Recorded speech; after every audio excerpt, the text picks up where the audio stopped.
Cuma bedanya adalah seminar yang mana dipenuhi oleh banyak pembicara ya tentunya. Yang salah satunya di buku ini ya, begitu nampak diserang Gunawan Muhammad dan kawan-kawan yang lainnya. Bedanya kedua adalah di sana bayar dan di sini ya, saya pikir gratis gitu. Dan kawan-kawan bisa berdiskusi lebih lama tentunya. Oke. Saya pikir tidak terlalu lama karena kawan-kawan juga sudah menunggu lama. Buku ini banyak mengulas seluk-beluk seniman atau agen kebudayaan yang kita tahu banyak menerima dana-dana filantropi, dan aku pikir seperti korespondensi Gunawan Muhammad dengan Ivan Katz pada tahun 1960 yang beliau selidik di perpustakaan Habib Yasin ya. Itu merupakan bukti besar bahwa bagaimana Gunawan Muhammad terlibat sebagai otak atau intelektual, sebagai teknokrat, salah satunya membasmi kita tahu dengan pembunuhan genosida politik di tahun 65, bahwa karya-karya sastra, film dan budaya lainnya itu diproduksi sebagai pesanan untuk membasmi kaum kiri di Indonesia. Dan akan banyak lagi tentunya komunitas hutan kayu ya, banyak di sini disinggung. Kita tahu komunitas hutan kayu itu dinaungi oleh banyak lembaga, salah satunya jaringan Islam liberal ya. Kita tahu banyak memberikan diskusi-diskusi tentang wacana Islam tapi sedikit dipelintir liberal gitu. Sangat asik nampaknya, tapi syukur alhamdulillah saya pikir di buku ini dikorek sedemikian rupa dan dicari pembuktian bahwa semuanya itu adalah pesanan oleh Amerika. Saya pikir tidak terlalu panjang lebar saya paparkan karena saya bukan penulisnya. Langsung saja kepada Mas Wijaya Lambang untuk bisa sedikit memaparkan hasil disertasinya tersebut. Saya persilakan. Terima kasih Mas Dika. Assalamualaikum warahmatullahi wabarakatuh. Kita langsung aja ya. Mungkin saya sebetulnya nggak terlalu mau banyak membicarakan masalah Gunawan. Saya lebih banyak ingin membicarakan masalah bagaimana peranan Amerika Serikat itu di dalam bidang kebudayaan, karena kita tahu beberapa waktu yang lalu kami dari IPT juga menggelar persidangan internasional International People's Tribunal di Den Haag. Itu salah satu saksi ahlinya adalah Brad Simpson, salah satu penulis yang banyak mempengaruhi saya juga dalam menulis disertasi ini. Jadi ketika saya melihat beliau menyelidiki peranan pemerintah Amerika Serikat di dalam melakukan infiltrasi terhadap bidang politik dan ekonomi di Indonesia, saya kemudian mengambil perspektif lain bahwa bidang kebudayaan juga menjadi perhatian yang sangat penting ya bagi pemerintah Amerika Serikat, terutama melalui CIA untuk mempengaruhi kaum intelektual di Indonesia, terutama di awal masa kemerdekaan, untuk menyingkirkan pengaruh atau ideologi komunisme di Indonesia. Jadi yang harus kita pahami adalah bahwa pemerintah Amerika Serikat itu sangat menaruh perhatian besar terhadap Indonesia ya, terutama dalam bidang ekonomi, karena Indonesia tentu saja memiliki kekayaan alam yang luar biasa banyak, dan ini menjadi incaran yang sangat menarik ya bagi pemerintah Amerika Serikat. Jadi tujuan utama mereka adalah mengambil alih kekuasaan pemerintah kolonial Belanda. Kenapa ini? Lagi di otak kaki. Sabotase ini. Apa itu? Ada orang-orang anti komunis di sini. Pasti ada, Intel pasti ada. Ada Intelnya, Intelnya suruh maju Suruh sini. pasti. Mari kita diskusi, Pak. Betul kan?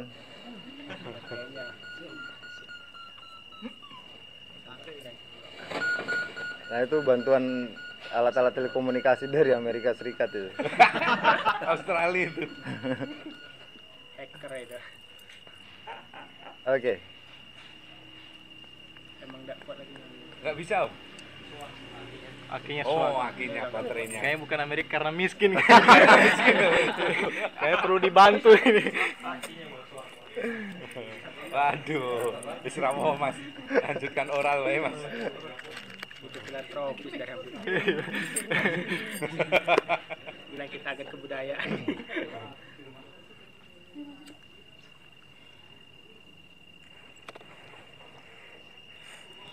Gimana? Kita lanjutin, nggak usah pakai ini ya. Oke. Tadi sampai mana saya? Menaruh perhatian besar ke Indonesia. Menaruh perhatian besar terhadap Indonesia itu karena itu tadi Indonesia memiliki sumber kekayaan alam yang luar biasa besar. Ya termasuk yang baru-baru ini diributkan dengan istilah apa? Papa minta saham itu. PT Freeport. Ya. Yang mana itu dimulai dibuka melalui undang-undang penanaman modal asing sejak Soeharto naik ke tampuk kekuasaan. Nah itulah, jadi pemerintah Amerika Serikat sangat menaruh perhatian besar terhadap Indonesia di situ. Kedua, kebangkitan nasionalisme di Indonesia itu diiringi dengan pertumbuhan komunisme yang begitu pesat juga di Indonesia karena PKI itu menjadi partai komunis terbesar ketiga ya di dunia waktu itu sejak tahun 48 dan kemudian bangkit lagi tahun 50 itu. Nah itu yang membuat Amerika sangat khawatir dengan kebangkitan komunisme di Indonesia dan juga bagaimana untuk menyingkirkan komunisme karena dia merupakan ancaman yang paling besar bagi kepentingan politik dan ekonomi Amerika Serikat di sini. Nah, jadi infiltrasi itu dilakukan melalui berbagai macam cara termasuk politik dan ekonomi ya. Di bidang politik waktu itu ada upaya-upaya yang dilakukan oleh orang-orang Amerika, terutama kaum intelektual yang bekerja di Rand Corporation. Waktu itu ada si Guy Volcker namanya. Dia adalah seorang ahli politik Indonesia dan sering sekali membuat kajian tentang permasalahan-permasalahan yang membuat Indonesia tidak maju secara ekonomi. Dan dia selalu beranggapan bahwa ini adalah penyebabnya. Salah satunya adalah pengaruh komunisme. Jadi kemudian dia mendekati beberapa elit politik di Indonesia termasuk elit militer yang waktu itu dekat dengan Jenderal Soeharto ya, kepala Seskot waktu itu.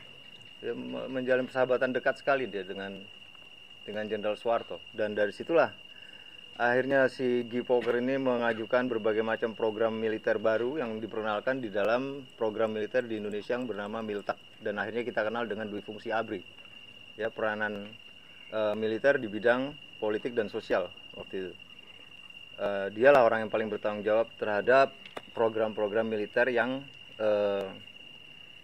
bergerak di lapangan sosial dan politik yang kemudian Nasution meresmikannya menjadi dui fungsi ABRI itu. Nah kemudian di bidang ekonomi kita tahu bahwa ketika ada perjanjian perundingan meja bundar dari tahun 49 itu pelobi utama di pihak Indonesia itu adalah orang-orang di dalam lingkaran PSI ya, Partai Sosialis Indonesia, termasuk salah satunya adalah Sumitro Djahadikusumo, bapaknya Prabowo ya, bersama dengan Sujatmoko dan tokoh-tokoh PSI yang lain. Nah, ketika kerjasama antara intelektual PSI ini dengan pihak Amerika sudah mulai terbentuk dan kemudian PSI juga sangat dekat menjalin hubungan dengan militer, termasuk salah satunya adalah orang-orang di Seskot, si Jenderal Soeharto terutama, penasihat politik utamanya Jenderal Soeharto.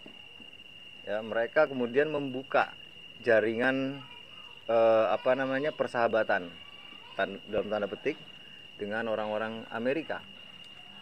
Nah, jaringan yang terbuka inilah yang membuat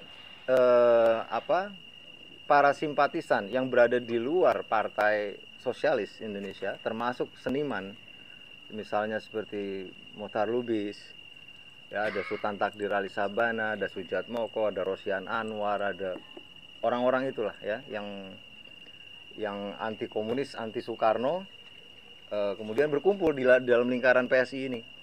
Nah, mereka inilah yang kemudian menerbitkan berbagai macam esai, berbagai macam risalah-risalah intelektual, berbagai macam termasuk sastra juga di situ, kemudian mengeluarkan pernyataan yang terkenal, pernyataan gelanggang itu ya, Surat gelanggang, surat kepercayaan gelanggang itu. Di situ jelas sekali terlihat semangat apa yang mereka sebut sebagai humanisme universal. Ya, istilah itu sebetulnya juga diperkenalkan oleh, menurut Jubar Ayub, waktu itu tokoh Lekra, itu diperkenalkan pertama kali oleh Atieu, seorang ahli sastra Indonesia warga negara Belanda, ya, di mana dia bekerja untuk kabinet Van Mook waktu itu di Jakarta, yang memberikan banyak sekali bantuan dana untuk program-program kebudayaan, termasuk salah satunya adalah memberikan biaya keuangan untuk terbitnya majalah siasat, ya. Nah, itulah. Nah, melalui program-program ini berkelindanlah tuh kepentingan Barat, ya. Saya menyebutnya Barat karena ada Amerika di situ, ada Belanda di situ yang ingin masuk kembali ke Indonesia, dan mereka saling memperebutkan kekuasaan di Indonesia waktu itu. Yang walaupun akhirnya dimenangkan oleh Amerika. Nah, inilah yang saya sebut sebagai angkatan pertama dari kaum universal humanisme. Ya, di mana di dalamnya sebetulnya mereka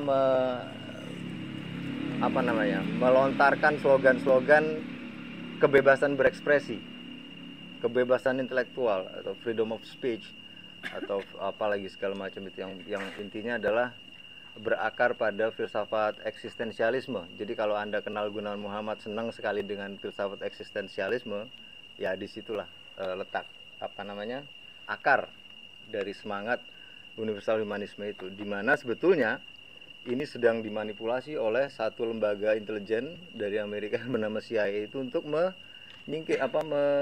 membelokkan pikiran kaum intelektual supaya tidak jatuh cinta terhadap ide-ide komunisme atau ide-ide kiri.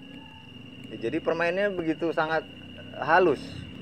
Ya, mereka tidak bermain secara kasar dalam pengertian seperti pendekatan militer ketika tahun 65 dengan menghancurkan PKI secara fisik, ya, menyiksa, membunuh dan segala macam itu. Mereka tidak melakukannya seperti itu. Mereka melakukannya dengan secara halus, mempengaruhi pola pikir para intelektual di Indonesia.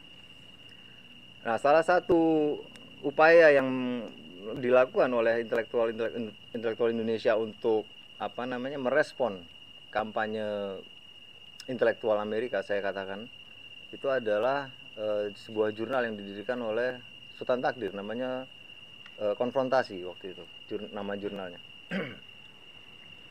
Nah, pada saat yang sama Amerika juga melakukan kampanye kebudayaan besar-besaran melalui USIA, United States Information Agency kayaknya kalau nggak salah waktu itu, dengan menyebarkan jutaan buku, ya, buku-buku yang bertentangan dengan paham-paham kiri atau komunisme. Karena harus diingat bahwa pada saat itu Perang Dingin baru saja dimulai, ya, Perang Dunia Kedua mulai berakhir, Perang Dingin masuk. Jadi Amerika sangat berkepentingan untuk melakukan kampanye melalui bidang kebudayaan dan intelektual dengan cara menyebarkan buku-buku yang menentang paham komunisme di situ. Nah, jumlahnya banyak sekali, ya.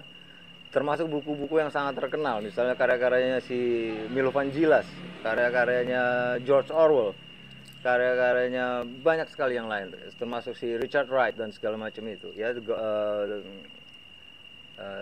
Ada satu kumpulan esai itu namanya, judulnya The God That Failed, kalau nggak salah, ya. Itu adalah buku-buku yang kemudian diterjemahkan ke berbagai negara, ke berbagai bahasa, dan termasuk salah satunya ke dalam bahasa Indonesia. Nah, pada saat yang sama di tahun 1950 pemerintah Amerika Serikat melalui CIA mendirikan lembaga kebudayaan yang bernama Congress for Cultural Freedom di Berlin.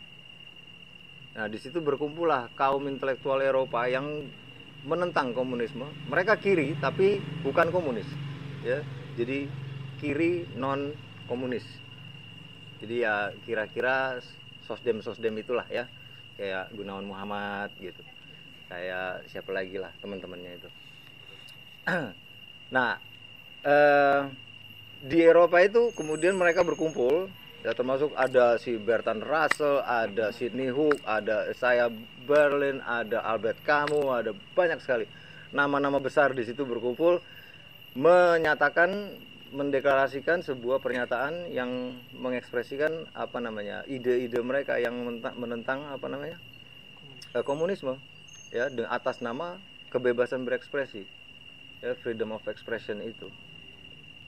Nah, ini kita nggak tahu hubungannya nanti dengan pernyataan Manikebu di tahun 1963. Ternyata itu berhubungan dekat sekali gitu loh. Ya, selama ini kita nggak pernah menghubungkan itu. Ternyata itu sangat berhubungan sangat dekat.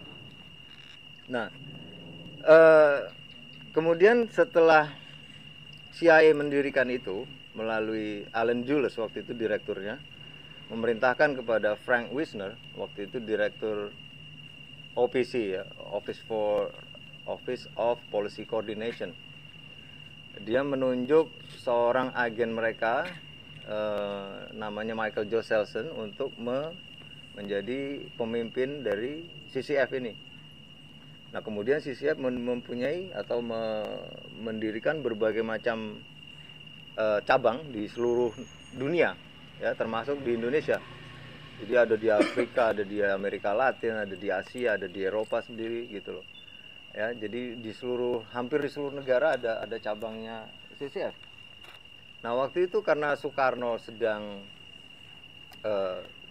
sangat keras terhadap Barat, apapun yang berbau Barat yang dianggap dipengaruhi oleh paham-paham Barat itu pasti akan dicurigai, termasuk salah satunya CCF. Makanya CCF di Indonesia itu tidak pernah berdiri secara resmi sebetulnya. Waktu itu hanya ada interim. Jadi organisasinya itu baru mulai direncanakan berdiri. Nah, orang yang bertanggung jawab dalam merekrut kaum intelektual Indonesia untuk bergabung dengan CCF itu adalah Ivan Katz atau Ivan Katz, ya, saya nggak tahu bagaimana pronounce-nya, tapi yang jelas itulah orangnya yang paling bertanggung jawab. Dia ini sebagai representatif dari CCF untuk Asia Program, ya, di mana dia bekerja langsung bertanggung jawab terhadap kepada Michael Joel Selson di Berlin sana. Tapi kemudian markasnya dipindah ke Paris, ya, dari Berlin pindah ke Paris. Pada masa-masa awal berdirinya CCF tidak ada seorang pun yang tahu bahwa mereka sebetulnya menerima dana begitu besar dari CIA untuk kegiatan mereka. Mereka menerbitkan berbagai macam majalah kebudayaan yang prestis, ya, yang sangat dianggap sangat prestisius lah gitu. Kemudian menerbitkan buku-buku juga, kemudian menyebarkan pamflet-pamflet, kemudian menerjemahkan karya-karya Eropa yang anti komunis ke dalam bahasa Indonesia, juga sebaliknya menerjemahkan karya-karya Indonesia ke dalam bahasa Inggris, ya, termasuk salah satunya karyanya Muhtar Lubis, ya, Senja di Jakarta itu diterjemahkan oleh Claire Holt atas permintaan dari CCF untuk disebarluaskan ke dunia internasional. Nah, kemudian Muhtar Lubis bergabung dengan CCF atas permintaan Ivan Katz, ya, kemudian disusul lagi oleh Sultan Takdir Ali Sabana, ya. Waktu itu sekitar tahun 55, setelah konferensi Bandung itu, ada seorang penulis esai yang di dalam kumpulan esai yang tadi saya sebut, Richard Wright, itu seorang yang dulunya sebetulnya komunis, kemudian dia murtad dari komunisme, ya, seperti juga siapa kemarin, Gus Fayat, ya, murtad. Dari pengagum GM menjadi musuh GM gitu kan. Nah, itu Terus kemudian Richard Wright ini ditanggap setelah mengikuti konferensi Asia Afrika itu, diajak untuk datang ke forum seperti ini oleh jurnal konfrontasi yang dipimpin oleh si Sultan Takdir Ali Sabah. Nah, kemudian mereka bertukar pikiran segala macam, memperkenalkan ide-ide freedom of expression itu kepada kaum intelektual di Indonesia waktu itu, dan mereka menerimanya dengan senang hati. Nah, mereka bekerja dengan sangat hati-hati dengan cara mempengaruhi teman-teman mereka yang lain di sekitar mereka, terutama di pusat ya, di Jakarta, karena Jakarta waktu itu memang sampai sekarang pun menjadi pusat gerakan seperti itu. Nah, akhirnya walaupun kelompok ini tidak terlalu besar, tapi pengaruh mereka karena mereka memiliki reputasi sebagai penulis, sebagai intelektual yang berpengaruh, akhirnya ini mempengaruhi banyak hal gitu loh, termasuk dengan publikasi-publikasi yang mereka lakukan di dalam berbagai macam produk-produk intelektual waktu itu ya. Dan mereka juga didukung oleh orang-orang yang akademisi-akademisi yang dibina oleh Sumitro waktu mereka Sumitro melakukan pendekatan akademik ya kepada pihak Amerika melalui dukungan dana dari berbagai macam filantropi di Amerika, termasuk Ford Foundation, Rockefeller, Carnegie dan segala macam itu, untuk sekolah di sana. Nah, orang-orang ini seperti yang kemudian kita kenal dengan istilah mafia Berkeley itu, mereka juga sangat mendukung program-program CCF atau orang-orang yang terlibat di dalam CCF ya, karena diskusi-diskusi yang mereka lakukan seperti malam ini begini ya di Jakarta waktu itu dihadiri oleh akademisi-akademisi binaan Berkeley itu ya, termasuk ada Muhammad Sadli, ada Amil Salim, ada siapa lagi lah itu segala macam. Mereka juga Lubis dengan Sultan Takdir Ali Sabah, ada Wiratmo Sukito di situ. Dan terlebih lagi kelompok ini juga menjalin yang dekat dengan militer ya, melalui jalur-jalur intelijen ya, terutama Wiratmo Sukito itu mulai menjalin hubungan dekat dengan militer untuk mendapatkan dukungan dalam rangka menyingkirkan paham kiri di Indonesia. Nah, kita tahu bahwa militer memang sangat anti komunis sejak dulu kan, makanya militer juga akhirnya memberikan dukungan. Nah, itu tapi nanti kelihatannya sekitar tahun 60-an. Nah, ini kita masih berada di tahun 50-an. Kemudian meletuslah itu pemberontakan PRRI Permesta tahun 57-58. Nah, pada saat itu Sultan Takdir dan Muchtar Lubis. Kita tahu Muchtar Lubis itu adalah pemretnya Indonesia Raya, menuliskan editorial yang isinya adalah dukungan terhadap pemberontakan PRRI Permesta yang dipimpin oleh kolonel-kolonel itu ya di Sumatera dan di Sulawesi. Ya. Nah, salah satu yang memegang peran kunci di situ adalah Sumitro Jayadikusumo, bapaknya Prabowo. Ya, dia bertanggung jawab dalam masalah urusan logistik dan juga persenjataan yang dipasok oleh CIA melalui pangkalan militer mereka di Filipina dan di Singapura. Di Singapura itu pangkalan militer Inggris sebetulnya, tapi mereka bekerja sama, kemudian memberikan bantuan-bantuan alat-alat komunikasi, radio, terus logistik ya, segala macam persenjataan. Sampai akhirnya salah satu pilot Amerika namanya Alan Pope itu tertembak jatuh di Ambon ya. Kemudian tertangkap oleh Presiden Soekarno dan ketahuanlah bahwa Amerika berada di belakang pemberontakan PRRI Permesta.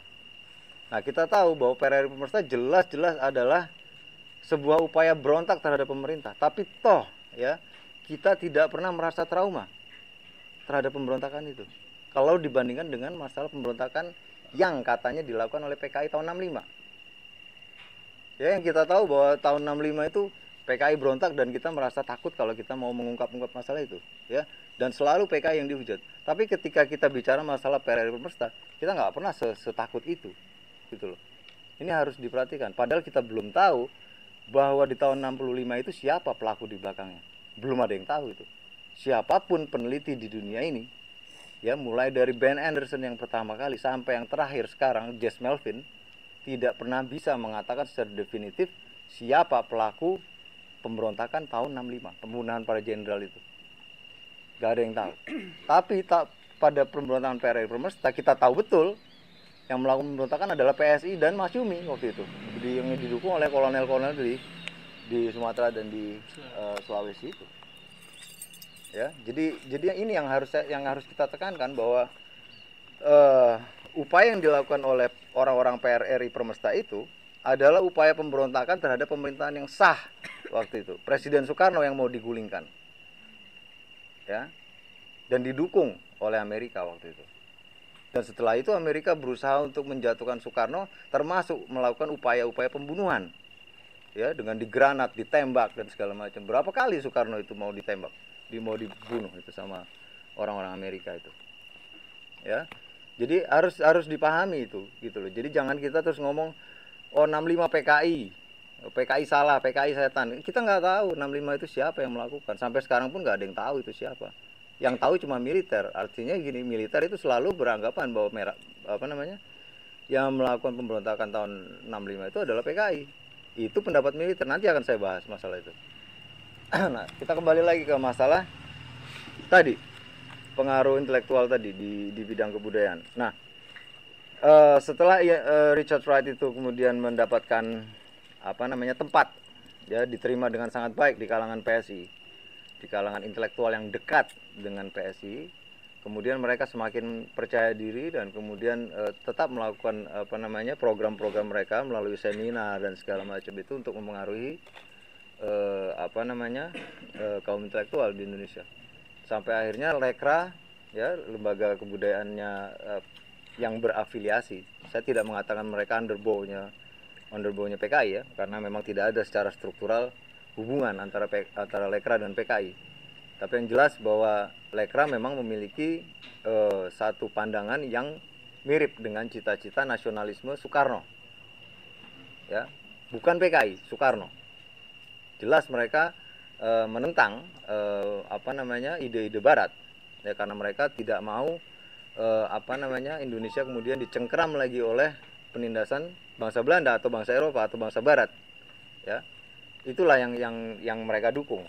Nah, melalui Lekra inilah kemudian mereka melakukan counter kampanye untuk menyebarkan bahwa pandangan-pandangan Barat itu sangat menyesatkan, dalam arti dikhawatirkan akan menciptakan sebuah suasana di mana ide-ide Barat itu kemudian bisa diterima lagi oleh kaum intelektual di Indonesia. Nah, inilah yang akhirnya menyebabkan perdebatan sangat tajam antara para pendukung Lekra dengan para pendukung Manike belum ada waktu itu. Para pendukung ide-ide Barat yang katanya humanisme universal itu, ya. Mereka melakukan perdebatan sampai akhirnya awal tahun 60-an ketika Presiden Soekarno melarang PSI dan Masyumi karena keterlibatan mereka di dalam pemberontakan PRRI Permesta. Beberapa tokoh mereka kemudian ditangkap, ya, termasuk Safrudin Prawira Negara, termasuk Sujatmoko, termasuk kemudian si Sumitro melarikan diri ke luar negeri, ya, kemudian membangun basis perlawanan terhadap Soekarno dari luar negeri dan menjalin kerjasama dengan intelijen militer, kemudian juga mendirikan jaringan-jaringan intelijen di kalangan mahasiswa, termasuk salah satunya adalah anggotanya si Suhoki, ya, dengan kode CO5 itu, ya, dia bekerja dengan Suripto kalau nggak salah waktu itu, dengan Buli Londa, Yopi Lasut dan segala macam itu untuk menggembosi pemerintahan Soekarno melalui berbagai macam penerbitan, termasuk salah satunya adalah koran Pembaruan, ya, koran Pembaruan itu mereka yang mendirikan itu untuk menggembosi Soekarno. Nah, di awal tahun 60-an itulah kemudian mereka semakin giat, ya, melakukan kerja-kerja intelijen jaringan bawah tanah, ya, termasuk salah satunya juga yang tadi sudah saya singgung, bekerja sama dengan militer di bidang kebudayaan. Sebetulnya militer itu nggak punya perhatian terhadap bidang kebudayaan karena itu memang bidang yang mereka nggak suka, gitu, ya. Tapi Tapi toh karena ada perlawanan atau ide-ide untuk menjatuhkan komunisme melalui bidang kebudayaan ini, akhirnya militer juga menaruh perhatian terhadap bidang kebudayaan. Salah satunya melalui Iwan Simatupang, ya, seorang penulis eksistensialis itu, yang kemudian bekerja sama dengan organisasi buruh bikinan militer, SOKSI. Ya, dia mendapatkan dana uang besar sekali. Ini saya dengar sendiri dari Gunawan Muhammad ketika saya wawancara sama dia. Gunawan bilang bahwa Iwan itu menerima uang begitu besar dari SOKSI untuk memobilisasi seniman, ya, untuk melakukan perlawanan terhadap komunisme waktu itu, atau lekra waktu itu, ya, secara khusus. Tapi kemudian banyak yang menolak, ya, termasuk Gunawan juga menolak karena terlalu kentara, terlalu sangat jelas gitu, ya, kelihatan sekali bahwa mereka bekerja sama dengan militer. Akhirnya ide itu ditinggalkan. Tapi kita paling tidak sudah tahu bahwa militer sudah menaruh perhatian untuk mendukung jaringan kebudayaan ini. Nah, ketika lekra mulai menyerang dengan tajam, ya, ide-ide mereka melalui berbagai macam tulisan yang tersebar di berbagai macam media, termasuk Bintang Timur, termasuk korannya PKI, Harian Rakyat, dan segala macam itu. Akhirnya mereka mulai menyatukan pikiran untuk mengeluarkan sebuah statement yang sebetulnya mereka adopsi dari ide CCF, pernyataan CCF tahun 1950 di Berlin, ya, yang kemudian akhirnya kita kenal dengan istilah manifest kebudayaan itu, Manikebu. Disitulah kita bisa melihat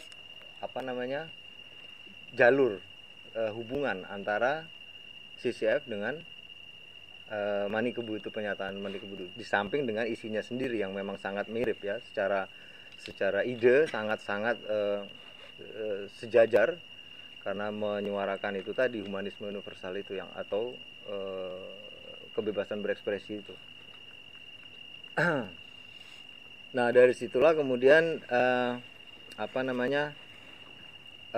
orang-orang lekra juga kemudian mulai sadar bahwa ini adalah sesuatu yang sangat serius, ya. Kemudian militer juga sadar ini juga menjadi sangat serius. Akhirnya militer memutuskan untuk betul-betul turun tangan membantu orang-orang Manikebu itu, yang menandatangani Manikebu dan kegiatan mereka dan orang-orang simpatisan mereka untuk melawan ide-idenya orang-orang kiri, termasuk lekra, ya. Dan kemudian mereka menggelar itu acara yang disebut dengan KKPSI itu, Konferensi Karyawan Pengarang se-Indonesia itu, tahun 1964, ya, 2 bulan sebelum mereka dilarang oleh Presiden Soekarno. Nah, di situ termasuk dalam struktur komite KKPSI itu ditaruhlah orang-orang militer, ada beberapa kolonel di situ, bahkan ada seorang jenderal di situ, ya, untuk melaksanakan konferensi nasional itu, ya, di mana di dalamnya adalah intinya untuk melawan memusnahkan ide-ide kiri. Jadi tidak mengherankan akhirnya 2 bulan kemudian Presiden Soekarno melarang kegiatan manifest kebudayaan karena tidak sesuai lagi dengan ide untuk mencapai cita-cita nasional yang terlepas dari penjajahan Barat. Disitulah alasannya sebetulnya. Dan kemudian konsekuensinya beberapa orang diantara para penandatangan Manikebu itu mengalami peristiwa yang cukup menyakitkan juga, termasuk Wiratno Suskito itu mundur dari jabatannya di radio RRI. Kemudian Umar Khayyam juga kena kalau nggak salah waktu itu. Terus ada lagi beberapa orang yang inilah. Tapi pada intinya bahwa kegiatan Manikebu kemudian dilarang. Cuma mereka tidak berhenti sampai di situ. Mereka terus bergerak di bawah tanah untuk tetap menyebarkan gagasan-gagasan itu, sampai akhirnya menjelang tahun 1965 situasi politik sudah mulai panas, ya. Udah tersebar isu-isu, ada Dewan Jenderal, ada isu-isu mau kudeta terhadap Presiden Soekarno dan segala macam itu. Kemudian CCF itu mengambil keputusan untuk memberikan program beasiswa kepada 2 orang penandatangan Manikebu. Salah satunya adalah Arif Budiman, dan Gunawan Muhammad. Jadi Arif Budiman kemudian dikirim ke Belgia untuk sekolah di sana hanya beberapa saat menjelang peristiwa G30S. Tapi Arif Budiman kemudian tidak menyelesaikan sekolahnya, kemudian pulang ke Indonesia, dan beasiswa yang kedua diberikan kepada Gunawan Muhammad setelah peristiwa 1965. Hanya beberapa hari itu setelah peristiwa 65, Gunawan Muhammad berangkat ke Eropa untuk belajar di sana. Dalam sebuah wawancara video, kalau Anda bisa lihat di YouTube, ada wawancara Gunawan Muhammad di situ. Alasan dia untuk pergi ke Eropa waktu itu adalah untuk mengungsi. Dia mengatakannya untuk mengungsi dari peristiwa 65. Nah, sementara Arif Budiman mengatakannya itu adalah sebuah kebetulan.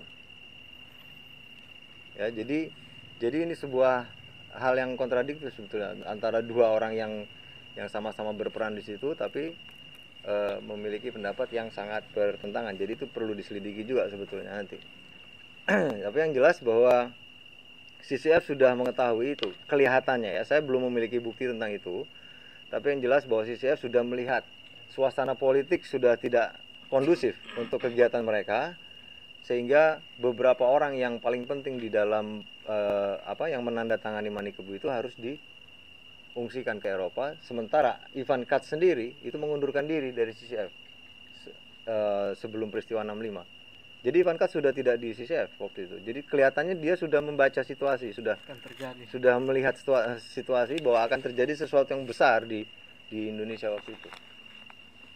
Nah, meletuslah peristiwa 65 itu, kemudian PKI dituduh sebagai pelaku di balik pembunuhan para jenderal, dan kemudian kaum yang dituduh PKI ini dihabisi semua. Ya, sebanyak 3 juta orang habis. Ya, menurut pengakuan Sarwo Edi Wibowo. Ada yang anak UGM di sini? Banyak ya. Nah, piagamnya itu dilihat-lihat lagi yang dari Sarwo Edi. Tolong dilihat-lihat lagi bagaimana peranan UGM dalam menghancurkan komunisme, membunuh-bunuhi orang, ya. Tolong dilihat lagi. Jadi kalau saya menjadi kalian, saya akan demonstrasi untuk menekan rektorat mengakui peranan mereka di dalam peristiwa 65 itu, terutama dalam kasus pembantaian, termasuk salah satunya yang baru-baru ini terbuka secara mengagetkan ya, seorang profesor yang sangat dihormati dari UGM ya, si Lukman Sutrisno, itu adalah seorang interrogator yang paling kejam waktu itu terhadap anggota PKI ya, termasuk salah satunya adalah dengan cara yang sangat menjijikkan memerintahkan para tahanan yang perempuan-perempuan untuk menciumi kemaluan para interrogator, termasuk si Lukman Sutrisno, profesor, si ahli sosiologi pedesaan UGM itu ya. Nah, itu harus dijadikan sebuah wacana bahwa UGM itu tidak selamanya mulia gitu. Ya. Nah, menyusul peristiwa itu jelas kemudian secara tradisi kebudayaan kiri itu dimusnahkan juga ya. Orang-orang yang terlibat di dalam Lekra ya, termasuk Pramudia Anantatur, ya, Putu Oke, Hersri Setiawan, banyak segala yang lain-lain itu semua dibuang ke Pulau Buru ya, dan jutaan orang lainnya itu mati, disiksa ya, puluhan ratusan ribu lainnya di penjara, hilang ya, dengan cara yang sangat-sangat kejam gitu ya, atas komando dari Soeharto waktu itu ya. Nanti kita cerita masalah itu, tapi yang jelas ini kita melihat ke sisi kebudayaannya dulu, dan sejak itu akhirnya tradisi kebudayaan yang sedang dibangun oleh Lekra yang berdasarkan pada mazhab kiri, katakanlah begitu, itu tuh kemudian punah ya. Karya-karya mereka dilarang, mereka tidak boleh menulis ya, sebagian besar lari ke luar negeri dan tidak boleh menerbitkan tulisan-tulisan mereka, dan karya-karya koleksi yang ada di perpustakaan-perpustakaan Lekra dibakar oleh militer, dan kita semua tidak kenal lagi dengan tradisi kebudayaan kiri di Indonesia gitu ya. Sampai akhirnya mereka kaum penandatangan manifest kebudayaan itu mendominasi panggung kebudayaan Indonesia dengan cara mendirikan berbagai macam institusi seiring dengan dibangunnya pemerintahan baru yang bernama Orde Baru itu di bawah rezim militer Soeharto. Ya, kemudian berdirilah itu yang namanya majalah Horizon. Ya, itu atas permintaan dari Arief Budiman dan Suhogi waktu itu, meminta kepada Muchtar Lubis yang waktu itu masih ditahan akibat dukungannya terhadap RRI Permesta untuk menjadi pemimpin redaksi majalah yang baru. Kemudian Muchtar Lubis setuju, berdirilah itu majalah Horizon, dan kemudian Horizon ini dibiayai oleh CCF. Tapi CCF waktu itu sudah berganti nama. Ini memang rumit sekali ya urusannya. Karena pada tahun 1966 sekitar bulan Maret, koran New York Times itu memberitakan satu seri artikel yang berisi tentang skandal dukungan dana CIA terhadap CCF. Ya, akhirnya terbongkar itu keseluruhannya, bahwa ada jaringan intelijen dan dana yang masuk ke dalam kegiatan kebudayaan di CCF yang didanai oleh CIA. Dan ini menjadi skandal besar. Akhirnya Joe Selson mengundurkan diri, kemudian CCF dibubarkan dan diganti oleh organisasi yang baru bernama IACF. Kemudian itu dibiayai secara penuh oleh Ford Foundation. Jadi CIA menarik diri dari situ. Tapi sudah ketahuan semua bahwa mereka melakukan infiltrasi melalui bidang kebudayaan selama puluhan tahun sebelumnya. Gitu loh. Ya, cerita di tahun 66 itu. Jadi pada saat kaum komunis sedang dibantai di Indonesia, CCF juga skandalnya terbongkar, dan kemudian mereka mulai mengkonsolidasikan diri lagi, mengganti badan-badan yang kemudian yang tadinya terkait dengan CIA dengan badan-badan yang baru termasuk IACF itu, dan IACF inilah yang kemudian memberikan bantuan dana kepada Horizon, ya, majalah Horizon ini untuk berdiri. Dan IACF itu juga kemudian membiayai sebuah organisasi baru yang bernama Obor Foundation atau Yayasan Obor Indonesia yang dikepalai oleh Muchtar Lubis. Nah, Yayasan Obor ini yang mendirikan adalah Ivan Katz. Jadi setelah Ivan Katz keluar dari CCF, Ivan Katz mendekati Muchtar Lubis untuk mendirikan Yayasan Obor, ya, dengan dana-dana dari berbagai macam lembaga filantropi. Di situ banyak sekali lembaga filantropi yang terlibat. Ya, jadi Yayasan Obor itu berpusat di sana di Washington, kemudian punya cabang di Indonesia, punya cabang di Thailand, punya cabang di Filipina, ya, dan yang di Indonesia itu dikepalai oleh Muchtar Lubis. Nah, orang-orang yang terlibat di dalam Yayasan Obor ini termasuk salah satunya adalah Fuad Hasan, ada Taufik Ismail di situ, ada Gunan Muhammad juga di situ, gitu ya, ada semua penandatangan Mandi Kebuda di situ, ya. Nah, Fuad Hasan kita juga tahu dia adalah kepala departemen Fakultas Psikologi UI yang membuat klasifikasi tahanan PKI, ya, klasifikasi A, B, dan C. Yang di klasifikasi A pasti mati, yang klasifikasi B dibuang di Pulau Buru, ya, ratusan ribu. Yang klasifikasi C ditahan beberapa lama kemudian dipulangkan. Jadi Fuad Hasan sangat bertanggung jawab terhadap banyak sekali pembunuhan, dan yang terlibat di dalam klasifikasi ini bukan cuma Fuad dari UI, tapi juga ada Unpad di situ, ada juga ITB di situ. Ya, mungkin juga nanti UGM besok ini ada diskusi si Wahid itu, ya. Mungkin Anda sekalian bisa tanya sama Wahid peranan kampus-kampus ini di dalam pengklasifikasian itu. Ya, itu adalah sebuah studi psikologi yang dimana melalui tes-tes psikologi itu orang diklasifikasi seberapa komunis mereka. Ya. Semakin tinggi komunisnya, semakin tinggi resiko matinya, gitu, ya. Nah, itu kira-kira begitulah. Nah, kemudian sejak itu panggung kebudayaan Indonesia dikuasai oleh para penandatangan Mani Kebu ini, di mana ide-ide kiri yang dulu terkenal dengan istilah politik sebagai panglima atau komitmen sosial, ya, di dalam berkesenian itu disingkirkan, ya, secara habis-habisan, ya, dianggap seni murah atau bahkan dianggap bukan karya seni, ya. Nah, seni-seni yang dianggap adiluhung atau seni-seni yang dianggap tinggi atau yang mendapat penghargaan besar di Indonesia adalah seni-seni yang berbau eksistensialisme lah pokoknya, yang fantastis, absurd, yang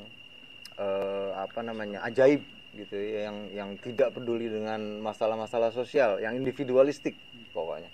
Ya, seperti kalau kita ngelihat karya-karyanya Sutarji Kalsumbahri misalnya ya, beberapa puisinya kan Anda nggak ngerti itu isinya apa gitu kan, kira-kira gitu kan ya, ada Pink, ada Pong gitu ya, Sapardi Djoko Damono ya, termasuk Gunawan yang sedih-sedih ya, yang gitu-gitulah pokoknya. Atau karya-karya, kalau novel mungkin kita bisa lihat karya-karyanya si siapa namanya, Budi Dharma misalnya ya, yang nggak ngerti kita apa sih ceritanya sebetulnya, atau Putu Wijaya dan segala macam itu, atau Danarto ya, kita nggak ngerti pohon bisa jalan-jalan atau gunung bisa terbang gitu ya. Itu kisah-kisah yang mendapat penghargaan begitu besar dari lembaga-lembaga kebudayaan di Indonesia.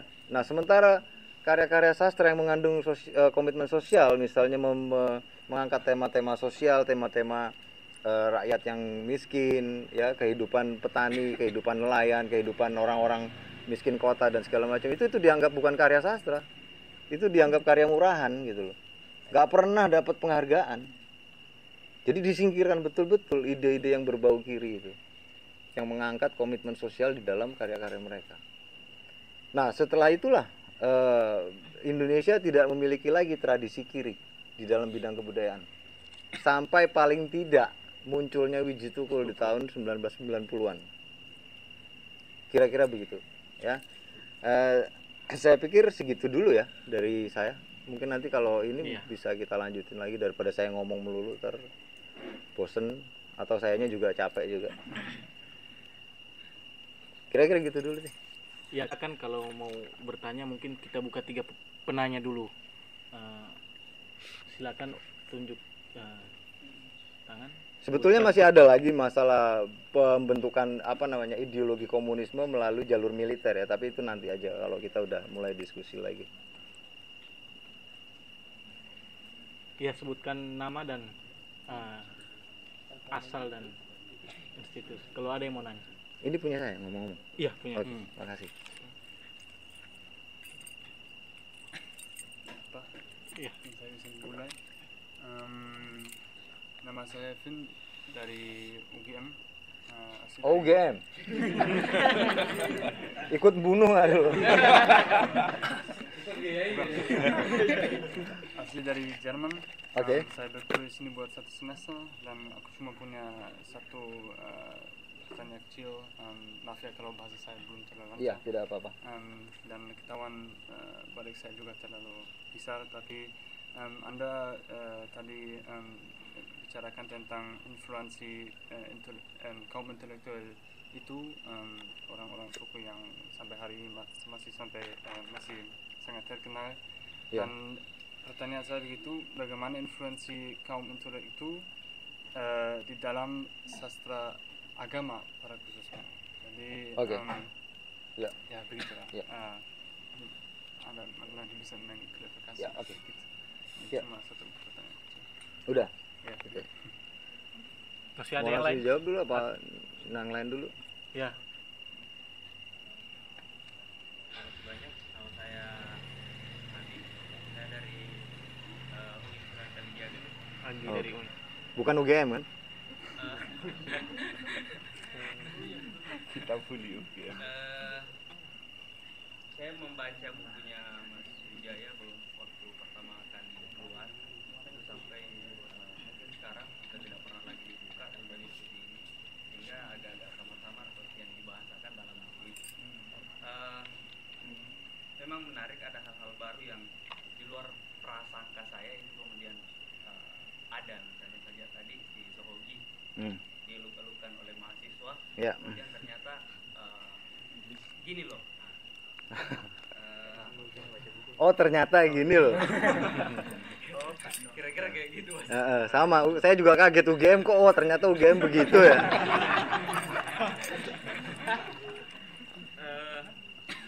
Pertanyaan saya, melihat misalnya figur-figur yang kemudian dibahasakan termasuk Gunawan Muhammad, Emil Salim, Taufik Abdullah, itu terlibat dalam gerakan kebudayaan besar itu. Nah, maka pertanyaan saya kemudian, sejauh mana sih figur-figur nasional ini yang mengusung isu-isu sastra itu menyadari keterlibatan mereka Oke. dalam mengusung Ya. isu kebudayaan yang sifatnya seperti itu.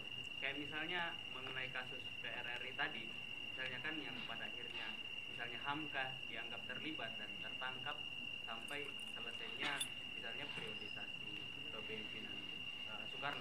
Ya, oke. Karena sulit membayangkan bagaimana misalnya seorang Hamka ini kemudian misalnya terlibat atau tokoh-tokoh Masyumi yang lain. Ya. Kemudian yang kedua, kalau misalnya kita dari misalnya teman-teman yang dari kiri itu melihat gerakan kebudayaan yang dibangun misalnya oleh Manitebu dan lapisannya yang sampai hari ini kita lihat itu melihatnya sebagai antagonis Ya. dalam membangun kebudayaan nasional misalnya. Begitupun sebaliknya. Ya. Gerakan-gerakan atau gerakan kebudayaan yang dibangun oleh teman-teman seolah-olah teman-teman para tokoh kebudayaan ini melihat komunisme itu melihat sebagai satu peran antagonis dalam sebuah episode. Yeah. Nah, ada satu novel autobiografi yang kemudian saya baca yang paling tidak merepresentasi tiga zaman itu novelnya Mukhtar Pabutingin yang kalau misalnya yang saya lihat ada sedikit kejernihan meskipun pada akhirnya saya juga mempertanyakan Mukhtar Pabutingin karena dua beasiswa terakhirnya di Amerika yang terakhir kalau tidak salah itu dibiayai oleh Ford Foundation untuk mendapat PhD-nya. Yeah. Kemudian mengurai bagaimana misalnya Partai Komunis yang basisnya di Makassar itu menghubungi dan memang menampakkan gerakan-gerakan yang misalnya antipati misalnya terhadap agama, Yeah. kemudian sedikit antagonis, Yeah. saya tanda kutip ya sedikit antagonis. Bahkan dalam ceritanya si Mukhtar ini dia pernah disuruh untuk membuat satu galian sampai sedalam 2 meter. Entah apa tujuannya itu. Tapi yang jelas itu diperintahkan dan hanya sekitar 1-2 rumah, Yeah. tidak semuanya. Nah, itu pun menjadi pertanyaan bahkan oleh Mukhtar sendiri yang sampai hari ini kemudian belum terjawab. Siapa yang merintahkan? Dari pihak PKI ini. Nah, kemudian selanjutnya dalam perkembangannya Mukhtar pun, misalnya dia kalau misalnya dibilang ini, dia pun orang yang sangat melawan dan antipati terhadap Orde Baru. Buktinya dalam disertasinya yang disusun itu, dia sangat banyak mengkritik gagasan-gagasan kebudayaan misalnya yang ala Amerika. Makanya di sini saya berpegang dalam konteks antagonis tadi, jangan sampai PKI di tahun-tahun segitu itu memang memainkan peran yang sedikit entahlah bagaimana itu, tapi berperan sedikitnya itu berperan antagonis. Sehingga ini menjadi isu besar pada akhirnya yang digulingkan seperti bola salju yang terus membesar dan pada akhirnya membludak bahwa memang PKI itu tidak ada bagusnya gitu loh. Oh, oke. Kira-kira begitu. Iya. Jadi saya jawab dulu daripada nanti saya lupa sama pertanyaannya. Ada Dua 3. dulu ya kayaknya. Ada 3 kayaknya tadi pertanyaan ini, 1 itu 2. Oke. Yang mana dulu ya? Serah apa? Kamu coba namanya tadi? Vin. Oke, saya jawab pertanyaannya Vin dulu. Tadi pengaruh dari ide-ide barat ya terhadap sastra agama gitu ya. Begini, salah satu yang bisa kita lihat pengaruh dari bukan pengaruh ide barat ya dalam bidang agama, tapi bahwa semangat kebebasan berekspresi itulah yang kemudian diambil oleh beberapa sastrawan yang mengangkat tema-tema agama itu menjadi sebuah legitimasi untuk mereka mengekspresikan diri ya, terutama ya karya-karya sastra sufi ya, misalnya siapa ya, termasuk Sutarji Kalsumbahri itu beberapa orang mengatakan itu karya-karya sufi, termasuk juga Abdul Hadi WM dan segala macam itu. Nah, itu adalah sebuah ungkapan kesusastraan atau ekspresi di mana gagasan-gagasan ideal yang bersifat sufistik atau bersifat mistik gitu ya, itu lebih menjadi tema sentral dibanding dengan tema-tema yang bersifat sosial gitu. Jadi inilah kita bisa melihat ide kebebasan berekspresi yang diperkenalkan oleh kaum intelektual barat yang masuk ke dalam ke wilayah kebudayaan Indonesia, dan kemudian ini ditransformasikan ya oleh beberapa sastrawan yang mengusung tema-tema agama sebagai tema mereka, itu menjadi sebuah wadah ya untuk mengekspresikan diri. Nah inilah kemudian kita bisa melihat karya-karya yang kita sebut dengan karya-karya sufistik itu. Jadi di mana ide-ide yang diperkenalkan oleh kaum kiri, misalnya social commitment di dalam kesastraan atau kesenian yang lain itu tidak menjadi perhatian atau dianggap bukan karya sastra yang baik, begitu. Nah disitulah pengaruhnya ya dari kebebasan berekspresi menjadi ekspresi untuk mengeksplorasi ide-ide mistik di dalam nilai-nilai agama yang kemudian mengesampingkan tema-tema sosial yang dulu diperkenalkan oleh kaum kiri. Di situ saja sebetulnya memang tidak terlalu ekstrim ya, cuma permasalahannya adalah ketika karya sastra yang seperti ini kemudian menjadi kanon, yang menjadi sebuah parameter bagi sebuah kesenian, karya seni. Nah inilah yang menjadi masalah gitu loh. Hanya karya-karya seperti inilah yang patut mendapat penghargaan, sementara karya-karya yang berbau tema sosial ini dianggap sama sekali bukan karya sastra.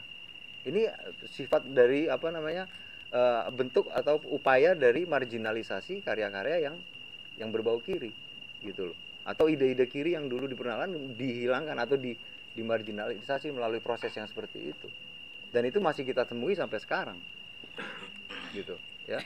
Lihat aja nanti ada penghargaan apa dari DKJ dan segala macam, coba lihat karya-karya yang seperti itu ya. Nanti silakan dianalisis bagi teman-teman yang masih muda-muda, yang masih mau melakukan penelitian tentang karya-karya sastra atau karya-karya seni yang lain seperti ini, silakan dianalisis. Tapi yang jelas bahwa upaya untuk menyingkirkan karya-karya sastra kiri itu salah satunya adalah melalui jalur karya-karya yang berbau atau bertema agama. Gitu, seperti yang dilakukan oleh para juara-juara kesastraan Orde Baru. Salah satunya yaitu tadi yang saya sebut, seperti Sutarji atau si Abdul Hadi WM, atau bahkan mungkin Zawa Imron mungkin ya, dengan yang mana ya? Ada bapaknya di sini, nggak ada ya. Anyway, terus yang udah cukup segitu atau? Ya mungkin untuk lebih khususnya, apakah influensi itu juga memasuki level pendidikan agama atau?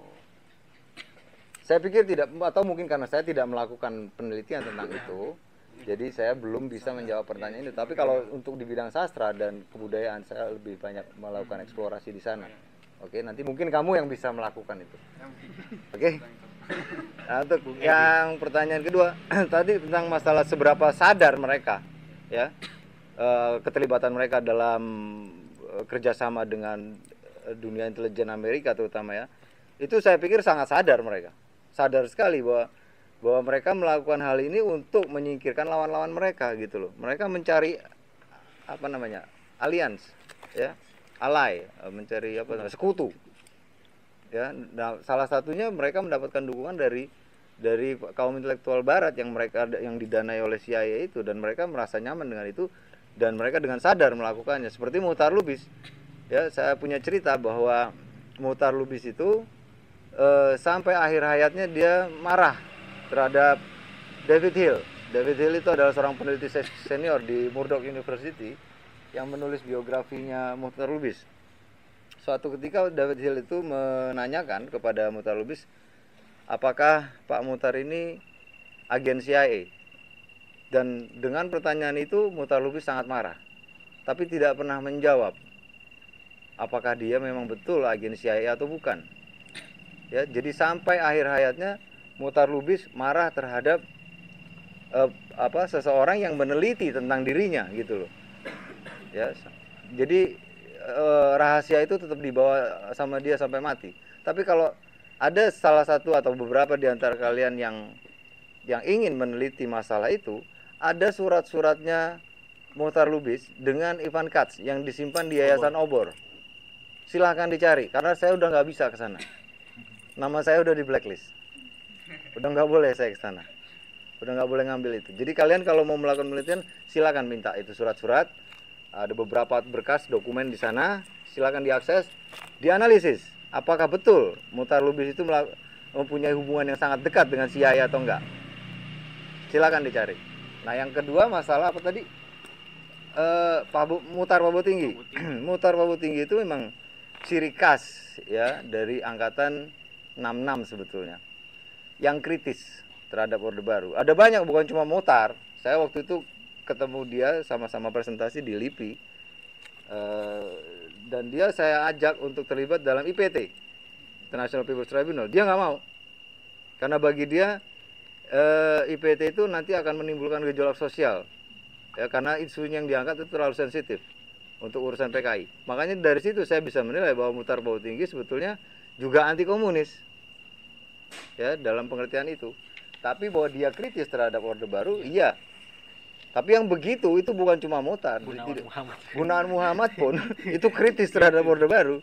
Bahkan mengaku Marxis. Bahkan mengaku Marxis dan bahkan mengaku menjatuhkan Soeharto gitu loh. Ya. Jadi yang kritis bukan cuma Muchtar. Jadi artinya begini, oke lah, kita bisa melihat bahwa Muchtar Pabotinggi itu seorang intelektual yang moderat. Jadi kalau dia menuliskan novel dengan gaya penceritaan yang seperti itu sebetulnya bukan hal yang baru. Aib Rosidi pun juga menulis novel dengan gaya seperti itu, berusaha untuk imbang ya terhadap baik yang anti komunis maupun yang pro komunis gitu ya, di dalam novelnya dia yang berjudul Anak Tanah Air itu. Secercah Kisah. Coba Anda baca. Pasti masalah keseimbangan atau moderasi itu, pandangan moderat itu Anda pasti bisa melihat. Tapi toh pada kenyataannya Aib Rosidi itu sangat anti komunis. Ya, buktinya dia juga ikut merepresi Martin Aleida kemarin waktu Martin Aleida dicalonkan menjadi salah satu pemenang di DKJ kemarin. Ya, bersama Taufik Abdullah. Jadi kelihatan betul bahwa pandangan yang begitu anti komunis itu sangat mendominasi kebijakan-kebijakan yang mereka ambil di dalam Dewan Kesenian Jakarta. Ya, sebagai anggota AJ, Akademi Jakarta, posisi mereka memang tidak tergantikan karena memang diangkat seumur hidup. Ya, jadi aneh ini sebetulnya. Mereka punya otoritas yang begitu besar untuk menentukan siapa sastrawan yang boleh menang, siapa yang tidak, hanya karena pandangan politik mereka. Nah, inilah yang harus kita sikapi gitu loh. Nah, kalau kita melihat bahwa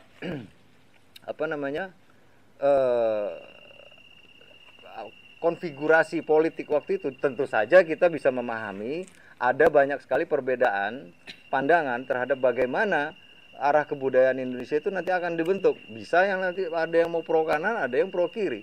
Itu masalah kebebasan saja, ya enggak? Tapi kalau kita melihat sejarah kita, ya, kalau memang kita betul-betul ingin membangun sebuah kebudayaan yang betul-betul bercermin pada sejarah kita sendiri, ya kita harus melihat sejarah kita.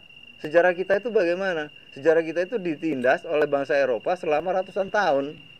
Dan orang-orang yang bergerak pertama kali untuk melakukan pembebasan terhadap Indonesia ini orang-orang komunis. Gitu loh. Ya.